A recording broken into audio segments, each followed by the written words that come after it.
Alright. Alright. Okay, no, I'm not click. So, one last tier list of this tier week, or however you wanna call it. I don't know, even it's probably been more than a week. Starting centers 2023-2024 tier maker. Shout out to Sam Aldridge. Sam, hopefully I'm pronouncing it right. Shout out to you, my guy. Even though we don't know each other. Alright, we're off to a great start already. And I'll be ranking 1 through 30 as of right now, end of August. And then I'll do my tier list ranking. If you're not familiar with me, I do the best player up next. If there is a young guy who I think is up next, elite, great, good, solid, mostly usually. So we'll see how I do this. Nonetheless, let us start with the top 5 first, because that's probably the easiest to do. Start from the top and at the bottom. Not a practice I would recommend in real life. Nonetheless, it's fairly simple. This is the top 3 fairly easily, I suppose. Like, Nikola Jokic, there is nothing to be explained at this point. NBA champion now. He was just sensational during these last couple of years. Well, last 4 to 5 years already, pretty much. And these last 3 have been extremely great. Just a sensational basketball player. He goddamn shot 63% from the field last year, man. Almost averaged a triple-double, 24, 12, and 10. Special, man. Just a special player. Still just 28 and a half years young. Long career ahead. Probably at least 1 or 2 more titles if it's, if it were up to my predictions. Then we have Joel Embiid, a year older essentially. 33 and 10. The MVP, the reigning MVP. 55% from the field. Still an incredible defensive player, which is the one thing he does better than Jokic for sure, but as an overall basketball player and everything, Jokic is just still that much better in my opinion. He should be in his own tier in a way, but he will be when I do this at the end. And then Anthony Davis, who after this year's playoffs and the way he's been playing when he was healthy, I'm once again really high on. The defense is probably the best out of these 3. Well, probably. He's for sure better than Jokic, right? Even though Jokic can give it to him still. And I would say he's considerably better than Embiid defensively. And the offense isn't there, but he's still really good offensively. Shot 56% from the field, which is a career high last year. And played some of the best defense I've ever seen, especially in the playoffs, to be quite honest with you.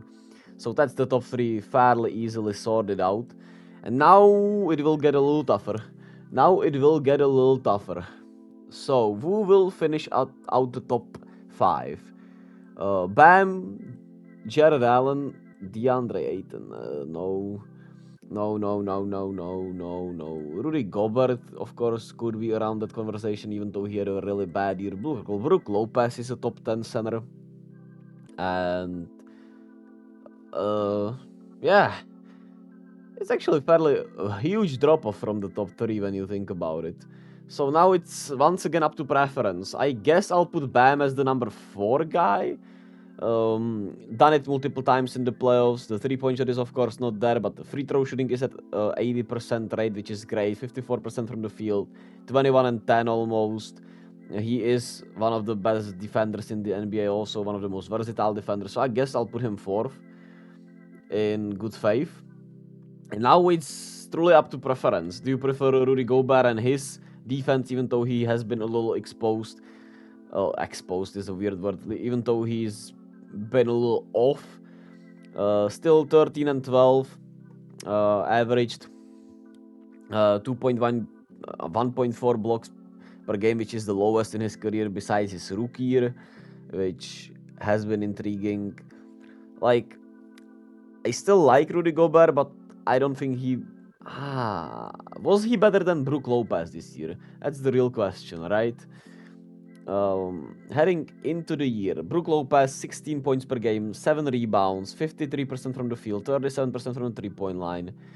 And he also averaged 2.5 blocks per game, which is the most in his career. And he was he the runner-up for Defensive Player of the Year, or was he 3rd? He was the finalist for sure. Honestly, I'm gonna go Brook Lopez at number 5. Then I'll have Rudy Gobert and Jared Allen, who, even though he had a horrific playoffs, the lights were brighter than we expected. He still is a really good player and a great defender, and I just like him a lot. Maybe I'm a little too high on him, actually. Nah, I don't think so. But that would be my top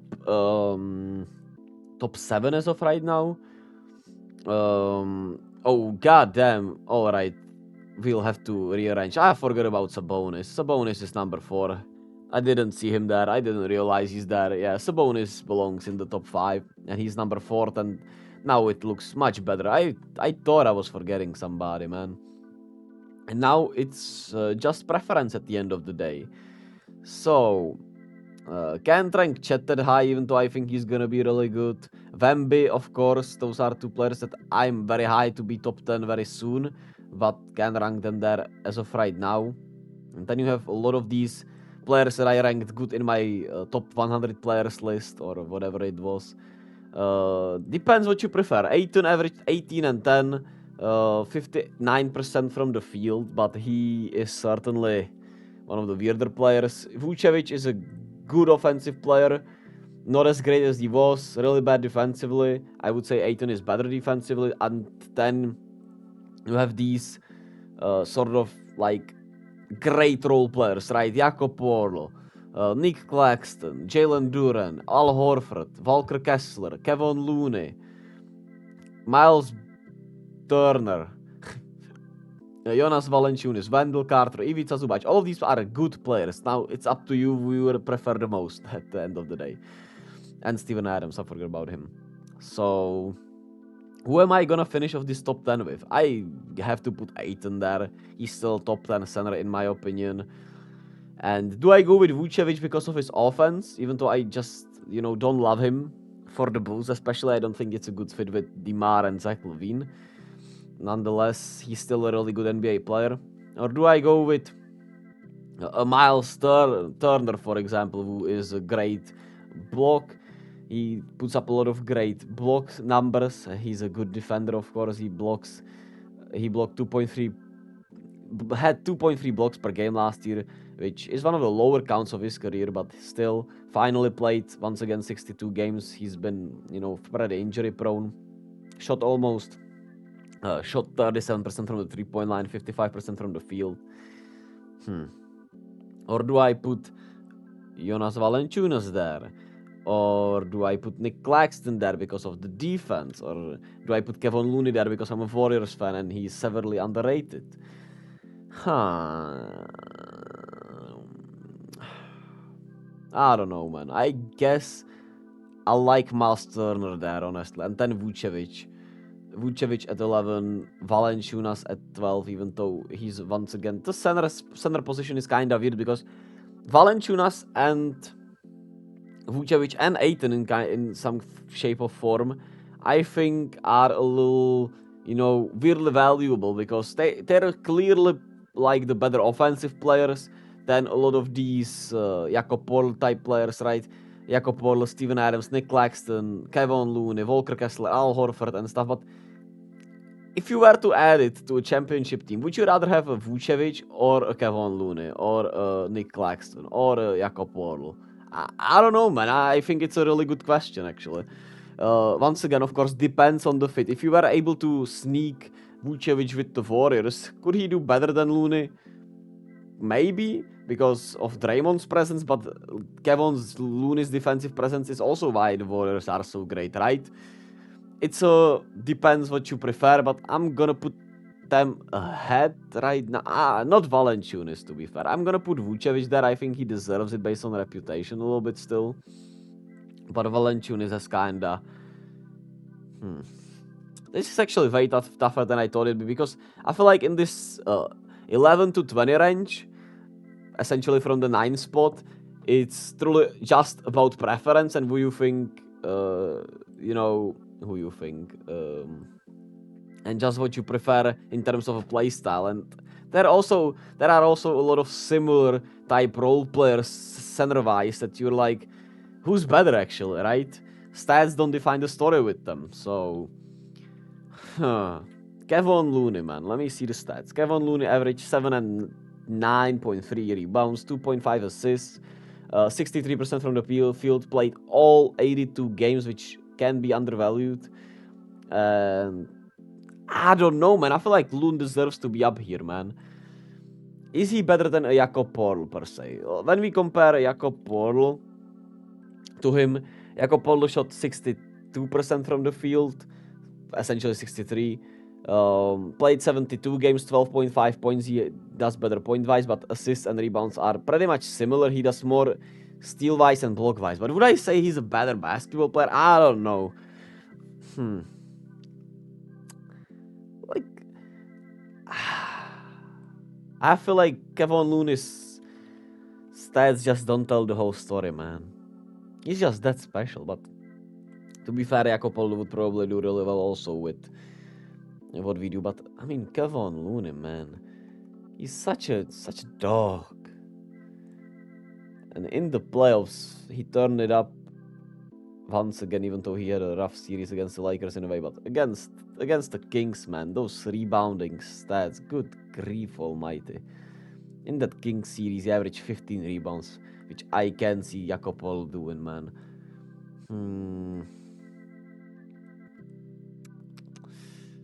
Let me put somebody else who is in this range and go from there, because I genuinely don't know, man. I might be going from the lowest tier right now. So Dwight Powell belongs probably somewhere in the last 26 to 30 center starting. He's been having a great World Cup for the Canadian squad so far. He is still a good athletic player. Still plays a lot of games, shoots really high percentage, of course, as a center. Maybe Luka is holding him back. Yeah, not really, right? But I guess I'll put him here. I'm really low on Yusuf Nurkic. You might disagree with me on that, and you might argue that him and Vucevic are fairly similar. Hey, if that's what you think, I guess. Nurkic, 52 games played, doesn't play enough games. The offense doesn't justify the horrific defense, which I think is still way worse than what Vucevic does. But maybe I'm still a little too high on Vuce, man. This might be the toughest thing I've done, actually, because I feel like there are such, like, small distinctions between these players. It's so hard to rank them, actually. Daniel Gafford is probably out here with the worst. But he's really good. Like, I would love Daniel Gafford on my team as a role player. 9 points per game, 73% from the field. Freak athlete. We all know that he got broken down by KD, but average still 1.3 blocks per game. I wouldn't mind him on my team for sure. But I don't know, man. Ooh, this is so tough. Like, who out of these guys belongs in the... I guess Mark Williams should be down here because he has not played enough and not proven enough. I really liked what I saw from him when he played in those 43 games, 9.7 rebounds, but he probably shouldn't be higher than these guys as of right now. I would put him ahead of Dwight Powell probably only. That's one more in the bottom 5. Steven Adams, I don't think you can put in the bottom tier just because, I mean, his rebounding numbers are insane and he is so valuable locker room presence-wise. And he also, obviously... the free throw shooting is a huge issue with him, though.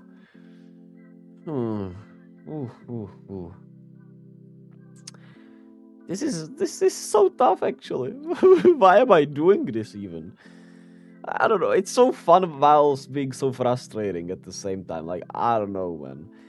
Clint Capella, like, I would put him here because I feel like he played so washed up at the end of the season, but he still averaged 12 and 11 on 65% shooting and averaged a block per game. So it's like, I feel like he had that one injury and then he played again and he averaged 12 and 10 still, man. He had a rough playoff series, though, that's for sure. He had a rough playoff series. Maybe that's what might be turning me off a little bit. Like, I feel like he's just losing a step, and I would much rather see more minutes for Onyeka Okongwu, who's not on this list. He's gonna be still the backup center, but I'm really, like, I really like Onyeka Okongwu a lot with his athleticism and defense and the switchability effect from him, and he's pretty solid around the rim when I look at his stats. I know he's not here, but I feel like it's proper to talk about him when we're talking about Clint Capella also. He averaged 10 points per game, 7 rebounds, 1 assist, 64% from the field, shot even over 30% from the three-point line. He was really good, man, Onyeka Okongwu. Nick Claxton also, man. He was sensational. One of the better defenders in the league, and should have been probably one of the top 5 defensive player of the year's candidate. 12.6 points per game, 9.2 rebounds, 1.9 assists, 70% from the field, 2.5 blocks per game. Like, I think Claxton belongs here, man.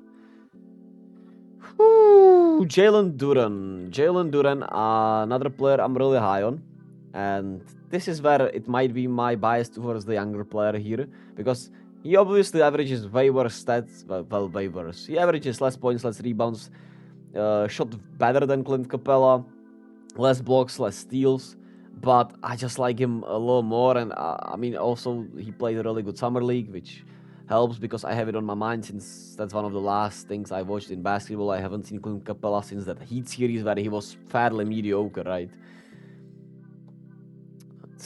Heat series, Celtics series, pardon me. Al Horford is another weird one. Like, he shoots so well, 44.6%, 44.6% from the three-point line, which was career high last year. He should probably get down, back down to the earth at age 37. But he's still so good, like, it feels weird ranking him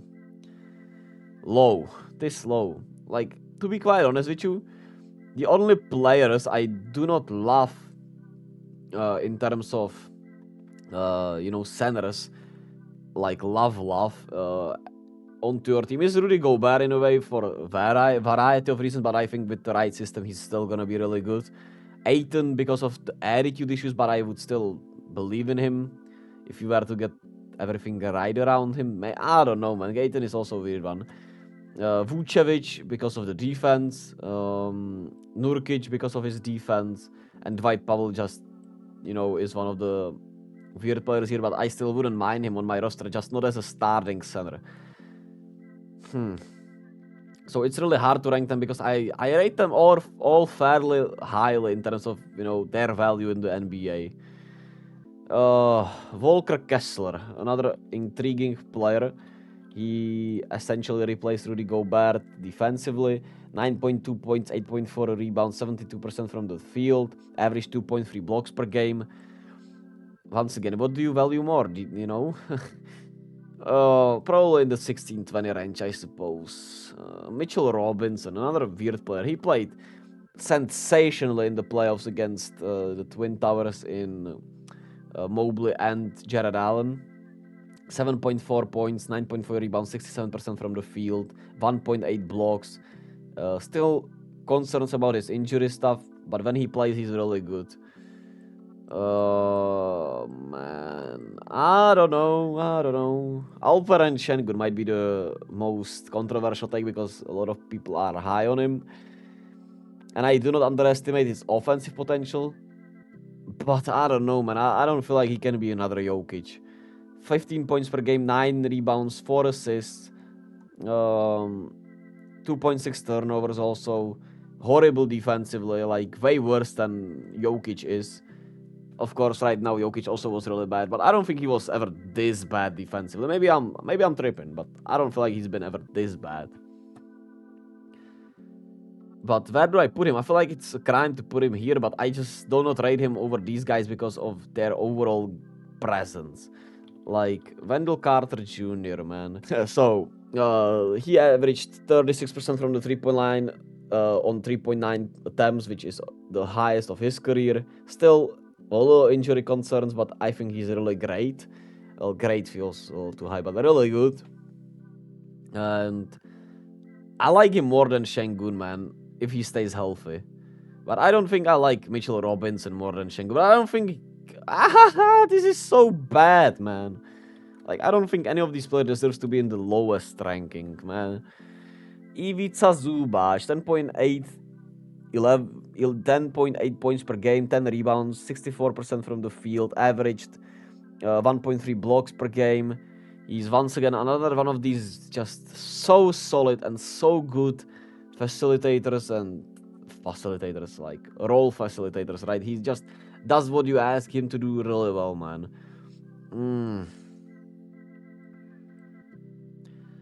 Like, where do I put these two, man? Like, I'm really high on both. I think they both should be in the top 15 at least this season, if all things go well with injury stuff, and of course if what we saw overall from their attitudes and stuff showcases. But I don't know where to rank them, man. Like, the top 10 I'm satisfied with, then this 11 to 15 tier I'm pretty fine with. I don't know what I put here. Maybe a Steven Adams right now. Then in this tier, I like it like this. I might be too low on Valanciunas, but I think his defense and his fit with the Pelicans is what might be turning me a little off. Clint Capella should be maybe higher because of his stats, but I feel like he was looking just not as good defensively, man. It felt like he lost a little bit of step defensively to me. But he's still a great lob partner for Trae Young, of course, and still does well enough on the floor, even though, like I said, I really love Onyeka Okongwu, and I feel like they should look to just give way more minutes to him than to Clint Capella because of the age and the potential, of course. And Onyeka Okongwu, just such a solid young defender and can switch. For example, he does a really good job on Giannis when he plays against him.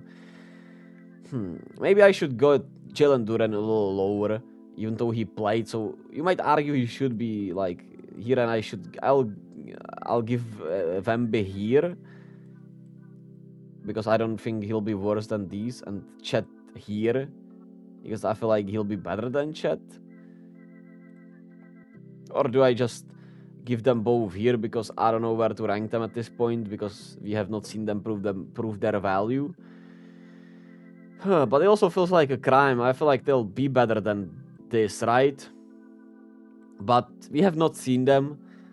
So heading into the season, I'm gonna have them here. But at the end of the season, I expect both of them to be around the top 15 at worst. And at best in the top 10, at least one of these two guys, if everything goes right. But it doesn't have to. Why was the centers list so hard, actually? Like, I know why, right? Because when I would do my type of list, I would do the best. Up next is nobody really here. Then you would have elite, which is essentially everyone from the best tier besides Jokic. And I would argue that Brook Lopez is not elite, right? So I would have great, like, these players in great. And probably it would look more like this. And yeah, I would literally have everyone in good, and then I would have solid, where I think he is solid, and I would have not as high as everyone else, and not that they are bad. I think they're good, but I wouldn't be as high on these guys because I don't like them. I don't like them. That sounds harsh. I like Şengün. I like him, but I just don't see the Jokic potential, right? I see him as a really good offensive player in the league, but not Jokic type offensive player. Not Jokic transcendent type player, but he could maybe develop, man. He got those European skills. And I'm really low on Nurkic because of his health. His defense is just that horrific, and I feel like he's also just not as good offensively as, he doesn't bring the value offensively that you need him to do for the contract. I think the contract is what's really turning me off. from him. But like I said, I would have all these guys in good, man. Like, I think they are all really good players, and a lot of them are just all-star role players. So that is that. I'm not gonna dig myself deeper into this hole because it's really hard, and I'm gonna go help my mom with grocery. So that's how we end of this video. Let me know, man. It feels like one of the harder ones I've done. Let me know what you think. I'm gonna probably screenshot the top 30 rank and give it in the community tab and ask you, because I struggled, man, and I need to hear some opinions on this. I really struggled from essentially 11 to 26. So that is that. Thank you all for watching. This has been the tier list week. We'll see what we do next. I'll probably talk about the World Cup tomorrow because I've been watching and I want to talk about it. And then we'll see what we do. We'll leave it as it is, and we are coming into the season fairly fast now. Training camp start essentially this month, since, well, tomorrow is already September, and I'm ready, man. I'm goddamn ready. Be kind to yourselves, and love you all.